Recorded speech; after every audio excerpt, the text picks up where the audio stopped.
So, welcome everyone. In March of this past year, our lives were turned upside down with a home invasion. As a family, it was a life-changing experience. Since that day, we have struggled to work, to sleep, to function. In fact, our lives have been so stressful that one would be hard-pressed to recognize any form of normalcy in our day-to-day activities. As it turns out, the two culprits are Americans. One was from Texas, the other from Oklahoma. They're just kids, really, and perhaps no surprise they had both had a rough start in life.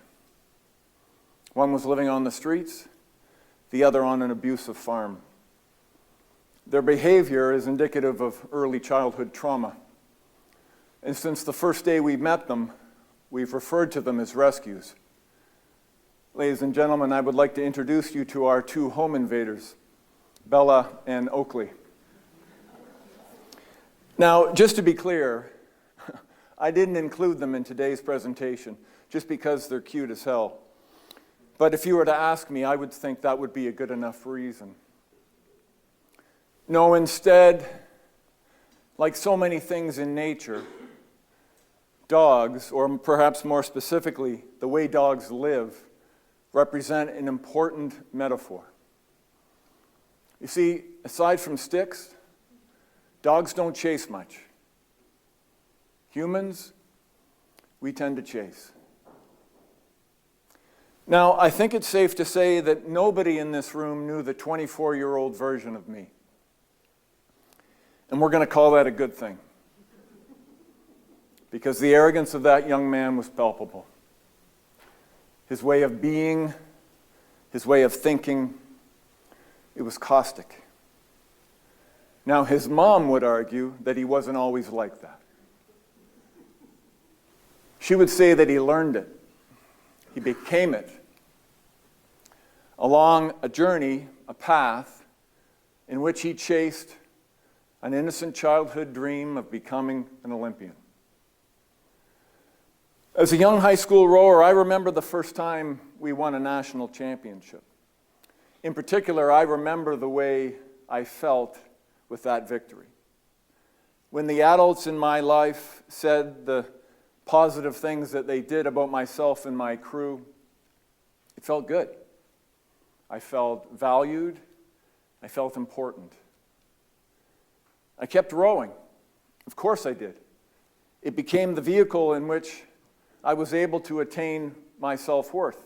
But after a few more years of high school national championships and then the university, I knew that as the stakes got higher, this chase was going to get harder. Then in the summer of 1984, I watched the most exciting rowing race that I've ever seen.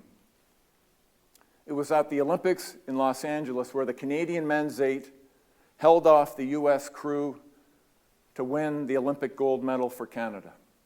In the following days, I was struck by the way people would talk about them. My friends, my family, the Canadian press. They made them out to be gods. These guys were celebrated everywhere they went. In that moment, my innocent childhood dream was transforming into what would soon become an obsession of not just going to the Olympics, but winning. And for the next 4 years, I trained every day, twice a day, hard as I could, until in May of 1988, I earned a spot in the Canadian National Men's Eight, along with 4 returning members of this crew. And 4 months later, I found myself sitting in the starting gates of an Olympic final, hell-bent on defeating the best in the world. Less than 6 minutes after the starter's command, we crossed the finish line in 6th and last position, or DFL as we used to call it. As if we needed reminding, the Globe and Mail purchased this photograph, cropped it to look like this, and put it on the front page of the national sports section from coast to coast the very next day.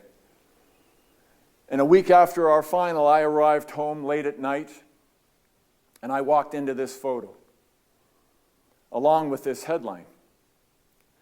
And as I sat in my parents' living room alone, reading the article that described how and why we had failed to defend that gold, I quickly realized that we hadn't just let ourselves down.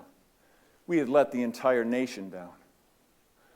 As the magnitude of those words hit home, I sat seemingly unable to move as this incredible wave of shame came over me. In the coming days and weeks, I struggled to come to terms with an outcome that I was ill-prepared for. My first strategy was to hide. I chose Australia. Hell, I figured if I'm going to disappear, why not tropical beaches and hot sunshine, right? Trouble was, just like the expression, wherever you go, there you are. Sure, I was in paradise all right, but I was drowning. Those relentless voices that I had hoped to leave at home had come with me, and they had brought some friends. And after 6 months of painful denial, I finally decided to do what most guys do when things get really messy. I was going to fix this all by myself. My new strategy was to go to the next Olympic Games and win. I figured that would undo the overwhelming sense of shame that had consumed me. And so, utilizing revenge and retribution and a truckload of hatred, I began my comeback. Initially, that form of motivation worked like a charm for about 6 months. Until one morning, on my way to practice, when getting hit by a car seemed like a reasonable excuse to miss a day of training, I knew I had come to the end of my Olympic journey. I retired from rowing in 1990, and what followed was a bumpy road. Today we have a term for it. It's called athlete transition. And within any transition, you have two parts. Those who move on without a hitch, and those who don't. There were no catch nets back in the day. We were left to deal with our situation with our own ways. My ways were not healthy. But as I was to find out, they were textbook. In fact, my experience had me ticking all of these boxes except two. It's interesting in the research around athlete transition, people are shocked when they find out about it. You're an Olympian. You can do anything. Well, not exactly. In fact, we can just do one thing really well. But when that one thing is all that you've ever done, and when doing that one thing becomes who you are, and when that one thing is taken away, it presents itself as a pretty big obstacle.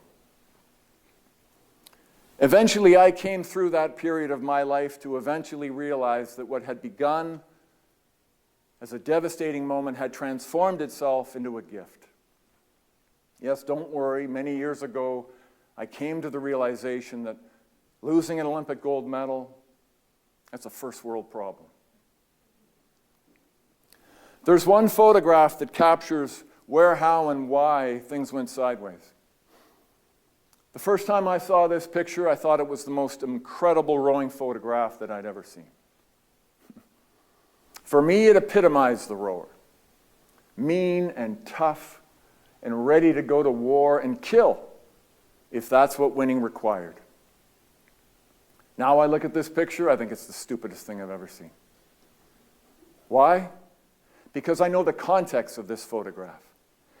In the moment before the photographer snapped his picture, he raised his camera, looked at us through his viewfinder, and he said, "Okay, boys, now give me your best game face." And isn't it so telling that we all chose to look like that? There's one word that captures the essence of this photograph, and that's ego. And anytime you have ego involved, you have a chase on your hands. You see, I wasn't just chasing an Olympic gold medal. I was chasing what I thought it might bring me, self-worth. And as some of you may already know in this room, anytime we hand the wheel over to our ego, invariably we find ourselves careening off a cliff in short order. I was no different. It was a woman who changed everything for me. To say that she saved my life wouldn't be a stretch. But if we're going to be honest, I mean, how many men in here today can say they have a woman in their life who they can thank for saving? Don't put your hands up. It's a rhetorical question. Besides, the numbers are embarrassing. This photograph is from a race. And you see, Robin didn't run for the same reasons that I rode. There was no chase involved. She simply ran because she loved running. She loved running fast. She loved running in nature along the trails. And the byproduct of all of that running was a resume that I certainly could have lived with. Robin challenged my definition around strength. She showed me that strength was not some macho persona laden with male bravado and surface toughness and Hollywood swagger. No, instead, that real inner strength came from deep inside of us, where compassion, empathy, and love reside. Like I said, this photograph is from a race. But the first time I saw it, I thought it was a stage photo shoot for some sponsor, like a hair product or something. But then I found out it was taken 2 laps from the finish line of a 3,000-meter final in which Robin raced to a silver medal finish. Now, I've never seen a photograph of me with 500 meters to go in a race, but I'll tell you what, if I looked as serene as she did, I would have wanted it destroyed. Because for me, it wouldn't have looked tough enough, or mean enough, or exhausted enough. What a broken story that was. Robin taught me that in life, there is no finish line. There is never a moment in time when we arrive. That life is about traveling. Yes, Jason, it is the proverbial journey. Things become cliche because they're true. Get over yourself. My turning point was when I embraced that perspective. Crazy part, when I stopped chasing, the things I did, the things I accomplished were tenfold. Paradox? I get it. But the interesting thing about my story is that the one part that continues to haunt me, it wasn't losing in soul. It was taking 15 years to come to terms with that loss. 15 years of making Olympic failure means something it never did. The tragic irony of this story is that the Germans won our race. They won our event in Seoul. They won an Olympic gold medal that looks exactly like this one. In the years following his retirement, the stroke of the German 8 died from complications due to an eating disorder. The thrill is in the chase. You bet it is. Because the prize is never enough. It is never what we think it is going to be. Life doesn't play like that. Never has. It never will. But for me, the bigger question is this notion of chasing. Why do we feel we have to chase? What is that supposed to provide us with? And what exactly is it that we're chasing?